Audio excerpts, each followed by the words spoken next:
मौला अली अलैहिस्सलाम फरमाते हैं कि खुद पसंदी तरक्की से मान्य है। जी हाँ, आज मेरी बात वो गौर से सुने जो शो मिट करते हैं, जिनको आप कहते हो ना कि वे शो ऑफ करते हैं।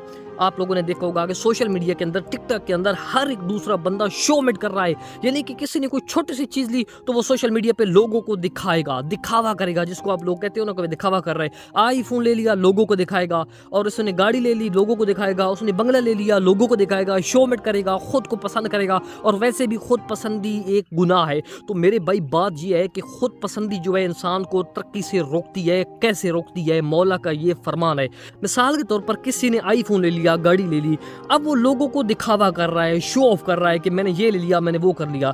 अब उसके दिमाग में, सबकॉन्शियस माइंड के अंदर एक बात बैठ जाएगी कि मैंने जो तरक्की करनी थी वो कर ली, क्योंकि उसने लोगों को दिखा दिया। अब स्पेस ही बाकी नहीं रही, कुछ बाकी नहीं रहा दिखाने के लिए, सब कुछ उसने दिखा दिया। अब उसके माइंड में ये बात बैठ गई कि मैंने जो कुछ हासिल करना था वो मैंने हासिल कर लिया, अब मजीद मुझे हासिल करने की ज़रूरत ही नहीं है, क्योंकि उसने हासिल करके लोगों को बता दिया, दिखा दिया। तो अब वो मजीद की ख्वाहिश ही नहीं करेगा। तो ये चीज़ उसको तरक्की से रोकेगी, मजीद उसको तरक्की नहीं करने देगी, मजीद उसको आगे नहीं जाने देगी। ये मौला का फरमान है, खुद पसंदी तरक्की से मान्य है। लिहाजा कभी भी शो ऑफ ना करो कि मैंने ये ले लिया, मैंने वो ले लिया।